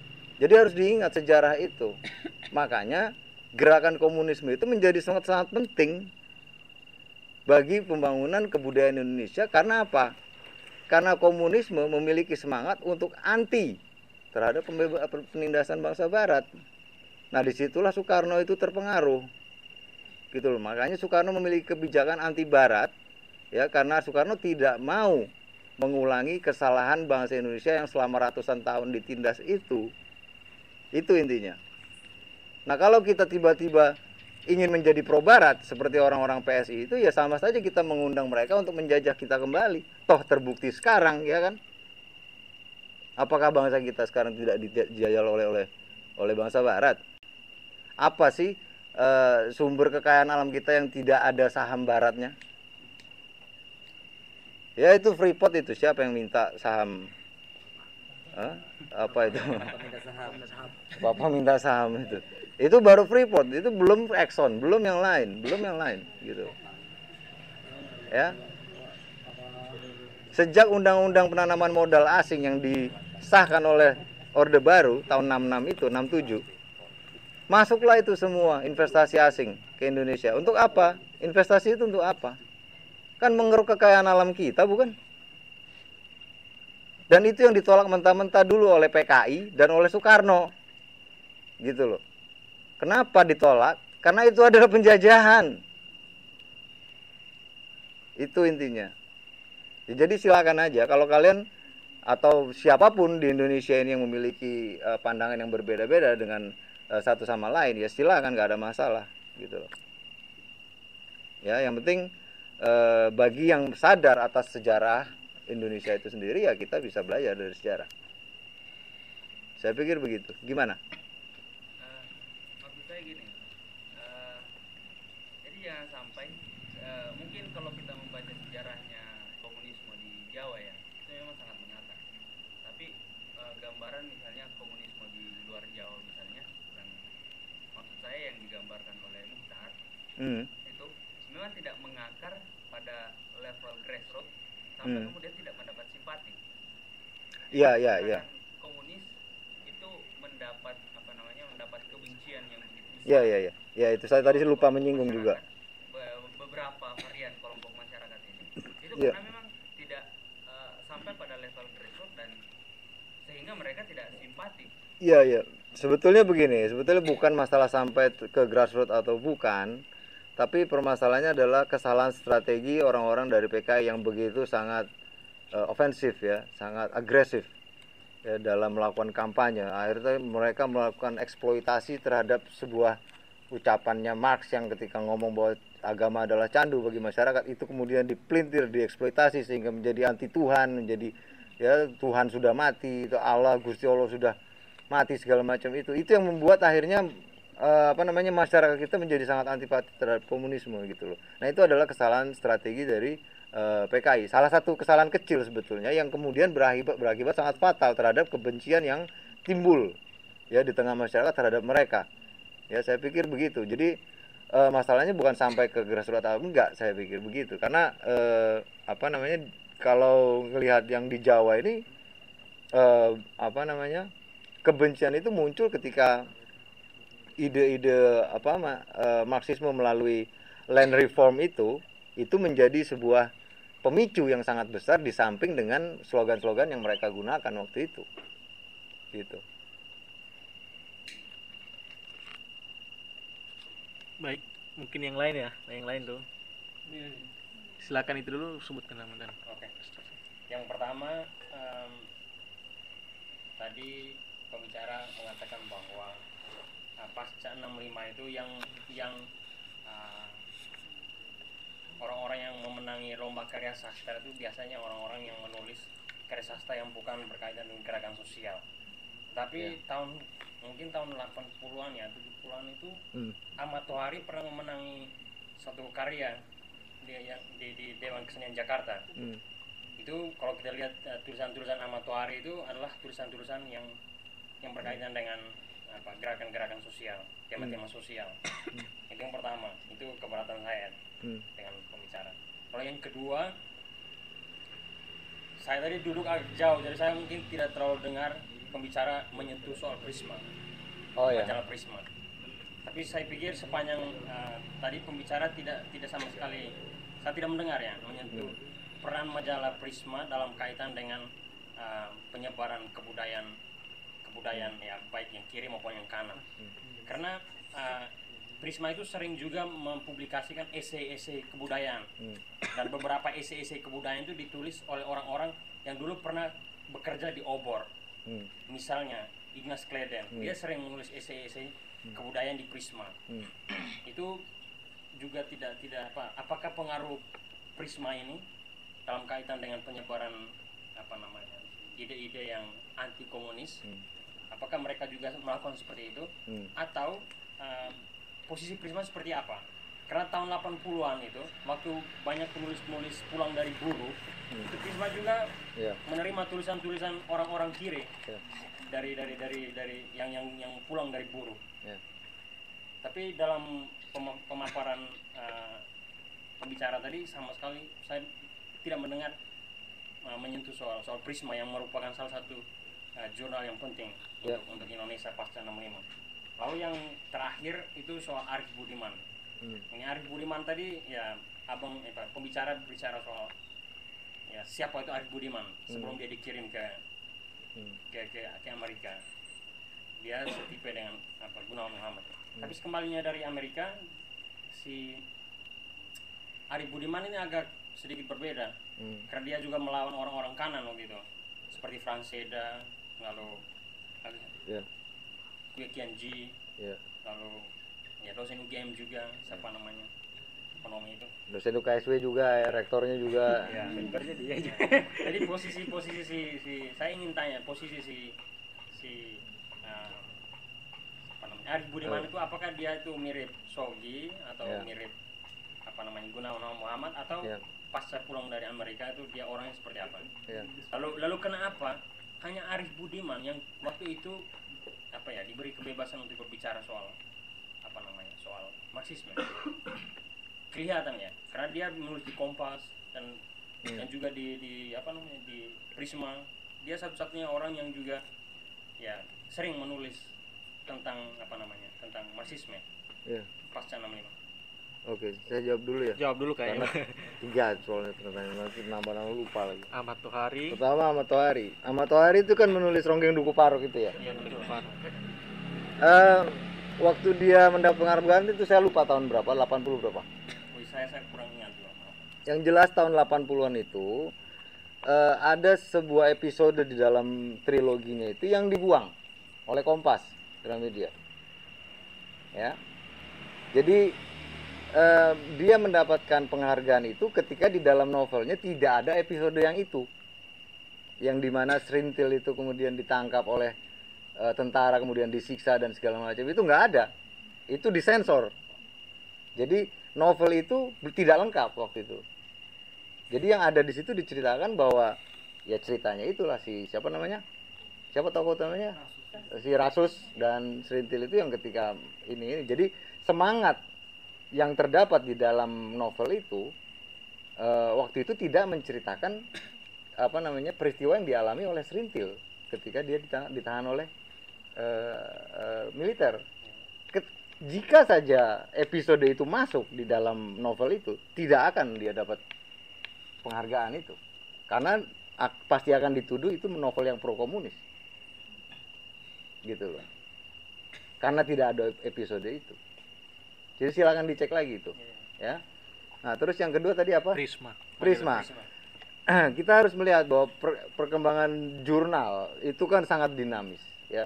Obor juga tidak semata-mata lantas secara belatan ya untuk menyatakan diri sebagai anti komunis. Tidak bisa begitu. Toh sejak konfrontasi pun begitu, sejak jurnal konfrontasi berdiri atau majalah siasat, mereka sering sekali diskusi tentang masalah-masalah Marxisme, komunisme dan segala macam di jurnal-jurnal mereka gitu loh.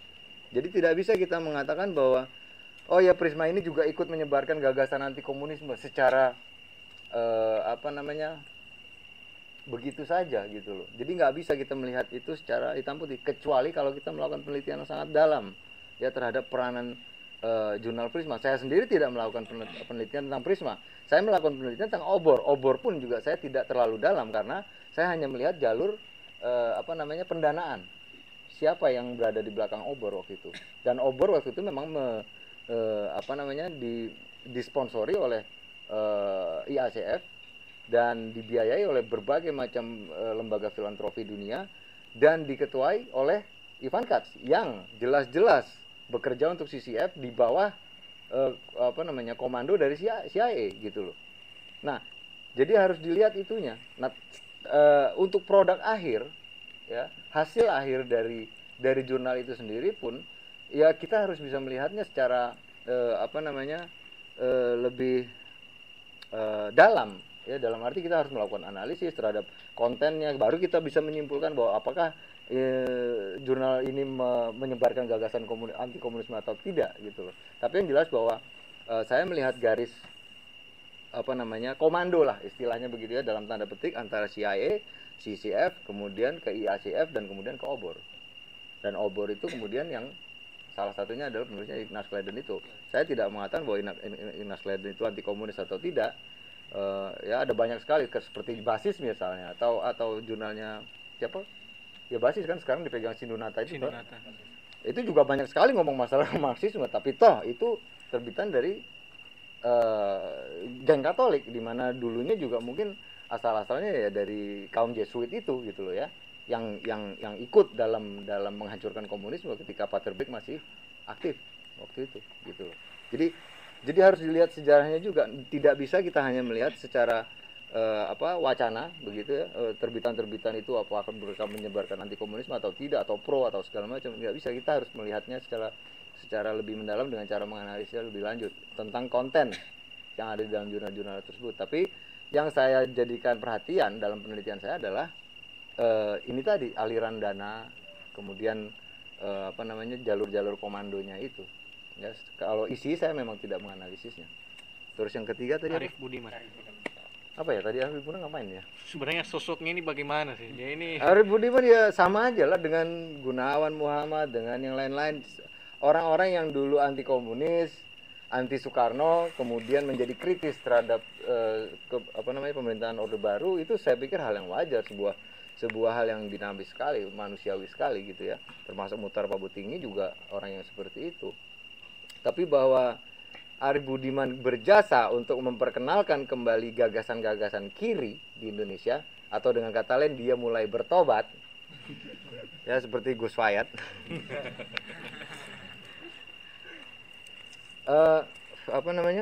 Saya setuju, karena yang mengeluarkan gagasan sastra kontekstual tahun 84 itu juga dia kan, dengan Ariel Heryanto itu ya, waktu perdebatan sastra kontekstual itu adalah pertama kalinya perdebatan publik di mana Marxisme itu menjadi wacana kembali di dalam diskusi kebudayaan di Indonesia secara nasional. Itu akibat dari Arif Budiman.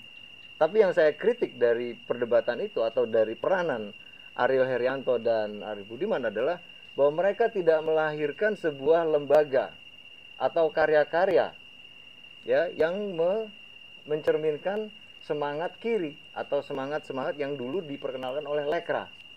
Tidak pernah ada itu. Makanya saya tadi berargumen bahwa Wiji Tukul lah yang pertama kali memulainya, bukan Arif Budiman. Gitu loh. Nah jadi saya pikir Arif Budiman juga banyak kesalahan lah ya, walaupun di akhir-akhir masa-masa tuanya begini dia kelihatannya sudah mulai ya tobat itu tadi lah ya. Mungkin kalau Gunawan Muhammad belum tobat, tapi kalau Arif Budiman saya lihat sudah tobat. Saya kira gitu. Oke. Iya, selanjutnya sebutkan nama dan asal. Terima kasih, nama saya Muhammad Muslim. Kebetulan tidak dari UGM. Jadi gini. Dari mana? Unpad sama aja. Dari UIN ya. Cukup menarik ya. Jadi dari tadi kita sudah tahu peranan dari kelompok-kelompok itu. Yeah. Jadi kita juga terima kasih. Akhirnya wacana kita terbuka gitu. Yeah. Wawasan kita terbuka. Nah, yang ingin saya tanyakan dan ingin ketegasannya bahwa saya melihat efek yang ditimbulkan oleh kelompok-kelompok ini gitu.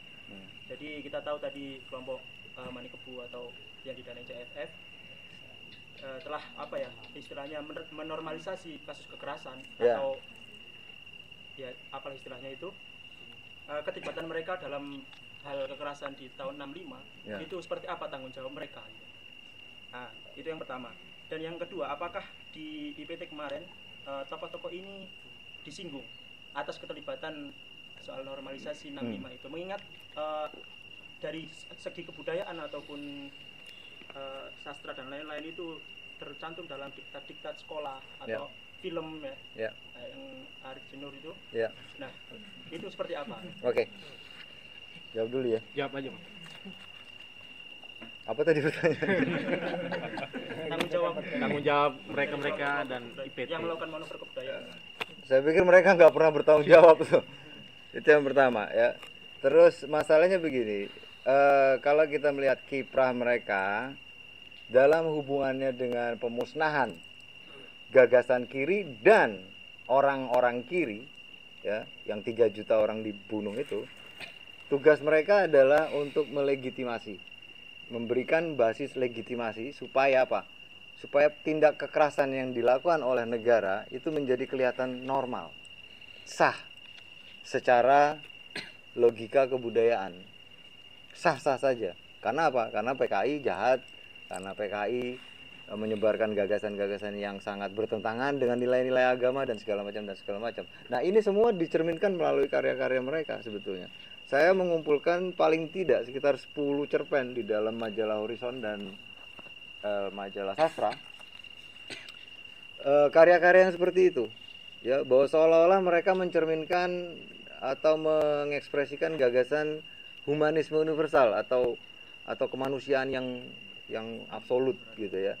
Yang universal, di mana cinta terhadap sesama manusia itu sebetulnya tidak pandang bulu dan segala macam. Tapi pada kenyataannya tidak demikian. Pada kenyataannya apa? Bahwa kita secara psikologis melalui narasi yang ada di dalam karya-karya itu dimanipulasi untuk melihat korban sebagai sosok yang salah dan melihat pelaku pembantaian sebagai sosok yang benar. Hanya karena itu, gitu. Nah, kalau kalian bisa sempat mengakses karya-karya sastra itu, atau di dalam ini juga saya bahas secara detail bagaimana orang-orang pengagum Manikebu itu kemudian menuliskan karya-karya mereka melalui cerpen dan segala macam itu, menyalahkan korban. Jadi korbannya itu salah. Itu karena kamu memilih PKI, makanya kamu sekarang saya bunuh. Makanya kamu sekarang menerima nasib yang jelek, gitu loh. Karena kamu PKI. Kalau kamu nggak PKI, nasibmu nggak akan seperti ini. Nah, kira-kira begitu isi semangat dari cerita-cerita yang ada di sini. Jadi simpati pembaca itu terletak pada si pelaku, bukan terhadap korban. Disitulah meletak manipulasi yang mereka lakukan di dalam karya-karya mereka, gitu. Jadi kalau Anda melihat itu bagaimana proses normalisasi pembantaian massal itu di situ.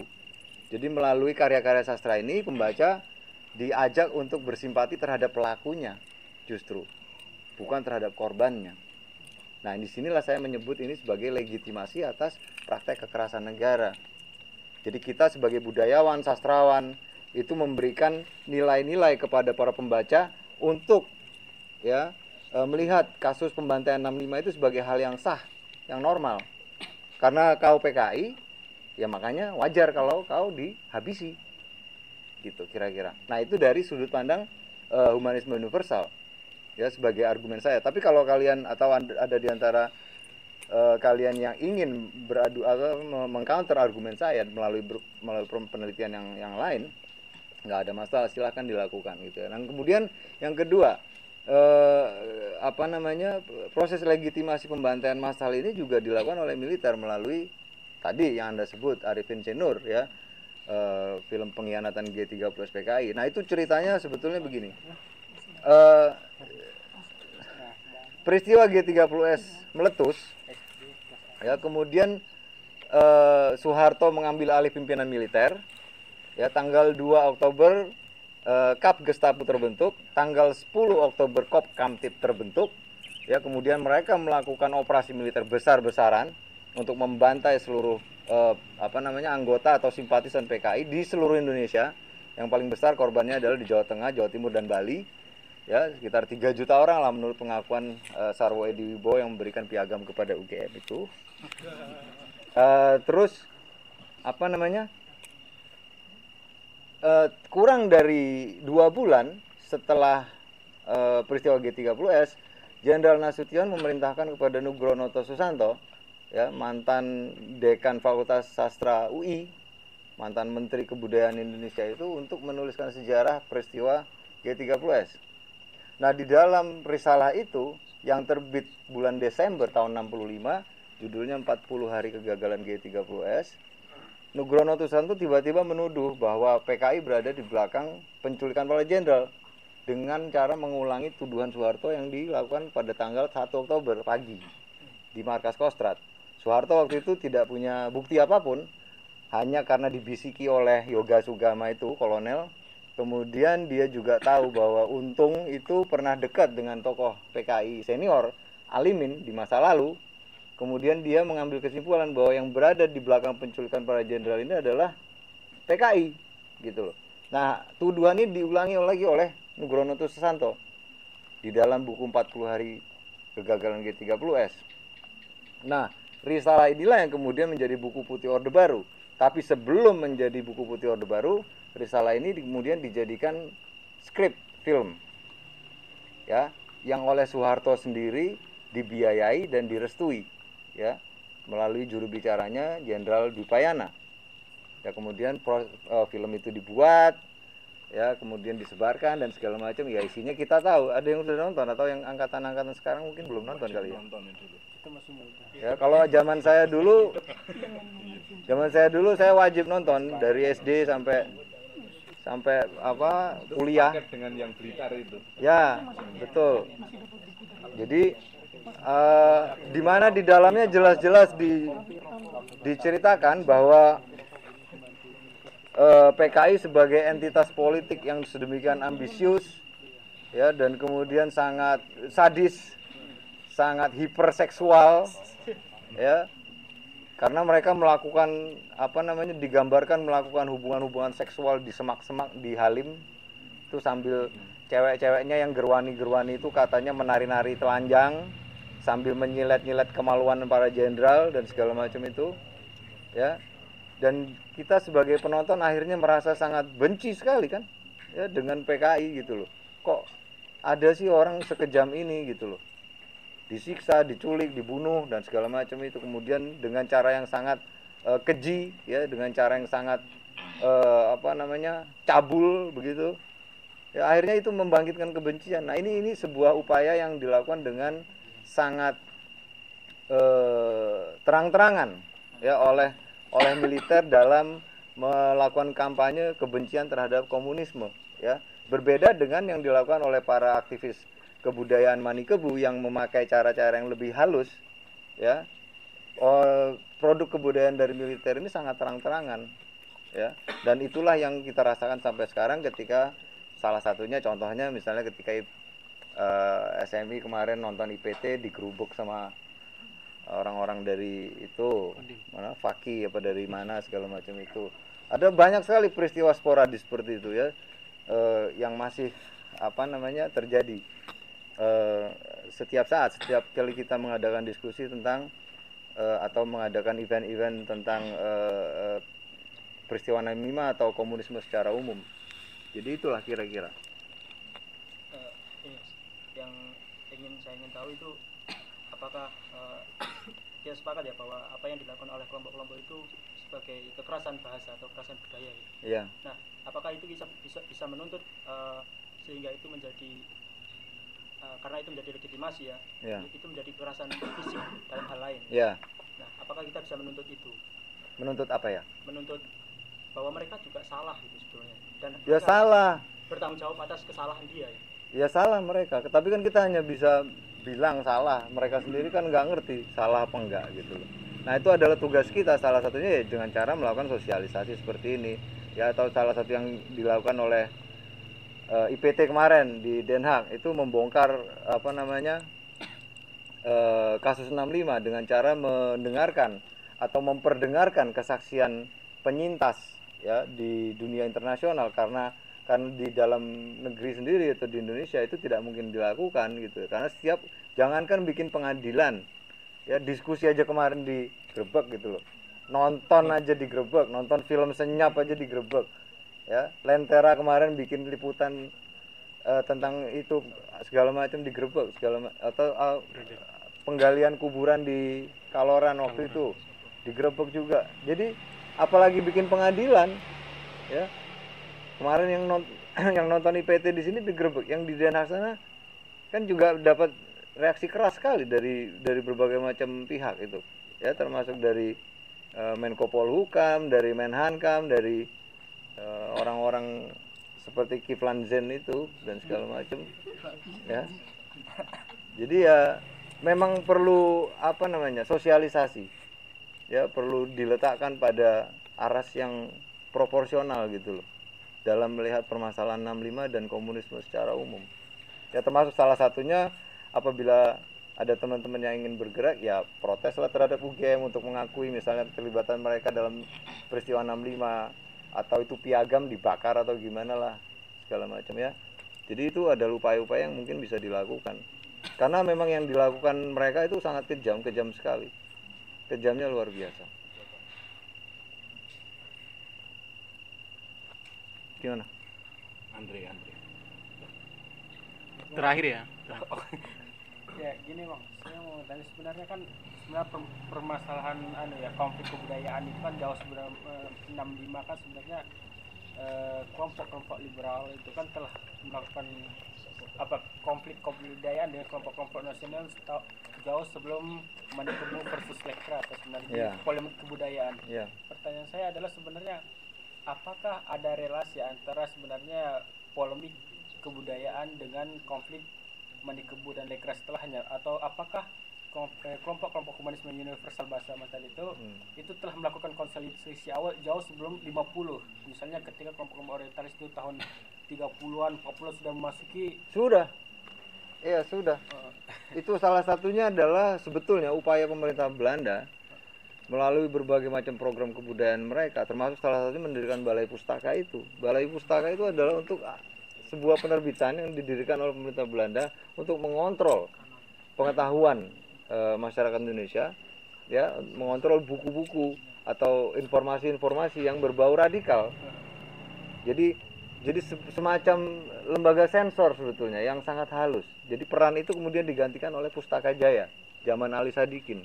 Itu adalah hal yang sama sebetulnya. Jadi perdebatan polemik kebudayaan tahun 30-an antara Sultan Takdir itu sebetulnya sudah mencerminkan hal itu, karena Sultan Takdir memang sudah sangat pro barat sejak waktu itu dengan berseberangan dengan kelompok-kelompok yang lain. Ya, gitu. Dan akhirnya kemudian semakin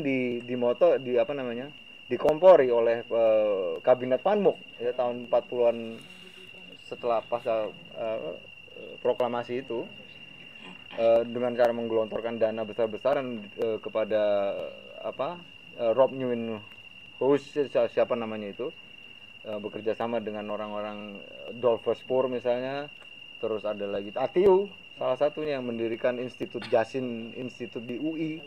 Itu merupakan bagian dari strategi pemerintahan Belanda untuk menetralisir gerakan radikal di Indonesia, terutama melalui bidang intelektual gitu loh. Itu aja. Nah, yang harus diingat lagi tadi awal saya tadi mengatakan bahwa yang pertama kali menciptakan istilah humanisme universal itu adalah Atiu gitu loh. Kemudian diadopsi oleh Abe Yasin. Abe Yasin memperkenalkan istilah humanisme universal itu ketika pernyataan gelanggang itu, pernyataan gelanggang. Dan kemudian itu bermetamorfosis sampai akhirnya peristiwa Manikebu. Di situ bang sebenarnya pertanyaan saya sih sebenarnya kan sebenarnya berkelanjutan atau sebenarnya dari polemik kebudayaan ke Manikebu sebenarnya ada semacam konsolidasi kebudayaan atau ya oleh kelompok-kelompok humanisme universal, mulai dari pertarungan kebudayaan lah, mulai dari ketika tahun 40-an 30-an itu ketika dihajar CS yang nasionalis versus liberal, Yasin CS, terus STACS, terus Manikebu CS sama Lekra CS. Sampai sekarang kan nampaknya polemik kebudayaan kan dikuasai oleh kelompok-kelompok Jakarta Selihara CS toh. Nampaknya Ayutan Kayu CS lah. Nampaknya isu-isu yang diangkat sekarang sebenarnya adalah isu-isu keagamaan gitu loh. Kritik-kritik atas konservatisme Islam gitu loh. Apakah juga itu berhubungan dengan untuk menekankan gerakan-gerakan Islam yang sekarang lagi masuk gitu? Apakah itu ada juga hubungannya? Di dalam buku ini saya sempat menyinggung sedikit bahwa gerakan Islam liberal yang digagas oleh kelompok Utan Kayu itu salah satunya adalah untuk menekan radikalisme Islam di Indonesia. Sebetulnya itu. Jadi itu adalah bagian dari kampanye besar pemerintah Amerika Serikat waktu itu melalui George Bush ya, dengan kampanye anti terorisme dan segala macam itu berdirilah ini JIL. Gitu loh. Jadi sebetulnya kalau mau diteliti lebih jauh, argumen itu saya pikir masuk akal. Jadi itu tetapi harus diingat bahwa itu tetap memerlukan penelitian. Nah, saya hanya menyinggung itu sedikit. Jadi kalau mau melihat ditarik garis lurus secara historis ke belakang, ya memang ada hubungannya gitu loh. Cuma mungkin isunya berubah, ya dari isu komunisme menjadi isu lawan Islam kan begitu. Ya itu silakan diteliti aja. Yang kedua Bang, sebenarnya kan masalah CFF itu kan sebenarnya semacam ada relasi antara permasalahan konflik kebudayaan itu kan antara komunis kiri kita bahas versus liberal kanan, itu kan sebenarnya kayak ada hubungan sampai tingkat internasional toh. Pertanyaan lanjutan saya yang terakhir adalah kalau ini ada hubungannya sama CFF, konsiliasi yang ada di Jerman kemarin sehingga terbentuk CFF itu, Culture for Freedom itu, berarti kan ini jangan-jangan terjadi juga di beberapa negara gitu loh. Kira-kira iya nggak sih, di mana negara mana saja yang jadi di hampir seluruh negara yang baru saja terlepas dari penjajahan bangsa Eropa, semuanya begitu. Di Filipina, di Afrika Selatan, di Amerika Latin, di Asia, di mana-mana semuanya begitu. Makanya kemudian ketika skandal aliran dana dari CIA ke CCF itu terbongkar, banyak sekali kantor-kantor CCF yang di berbagai negara itu didemo dan dibubarkan oleh pemerintah masing-masing. Di India misalnya, di mana-mana gitu loh. Di Filipina juga beberapa tokohnya ditangkap-tangkap semuanya karena mereka dituding sebagai agen CIA gitu. Jadi memang ada kaitannya dengan itu. Ya, aku pikir cukup ya, karena itu masih ada yang mau tanya. Karena mohon maaf sekali, karena memang ada sebuah perjanjian antara warga dan ini untuk efektivitas tradisi diskusi kita selanjutnya sebenarnya. Ya rupanya masih ada itu tradisi Orba yang belum mati gitu. Jasadnya yang mati namun represifnya yang selalu berjalan. Aku pikir kita juga perlu siasat untuk itu. Aku pikir ya cukup ya malam ini kita diskusinya, karena lanjut di UGM. Besok kita lanjut di UGM. Ada yang nggak bayar di MAP Corner. Besok kita sama-sama bicara 65 dan bagaimana keterlibatan kampus itu sendiri. Itu kayaknya lebih menarik justru dibanding yang UGM besok yang digagas oleh Faruk. Ya gitu ya kawan-kawan, saya pikir saya juga tidak punya kompetensi yang lebih untuk menyimpulkan secara lebar cerita narasi ini. Yang paling pokok aku pikir sekarang ini Bang, sebentar lagi mungkin tanggal 5 sampai 8 Desember negara akan membuat kongres kesenian.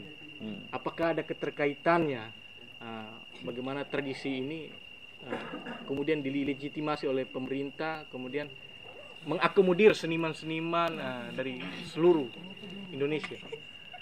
Sebentar lagi, apakah ini salah satu representatif dari CFC dan lain sebagainya, kroni-kroni? Yang harus diingat begini, bahwa CCF itu kan sudah mati lama, ya.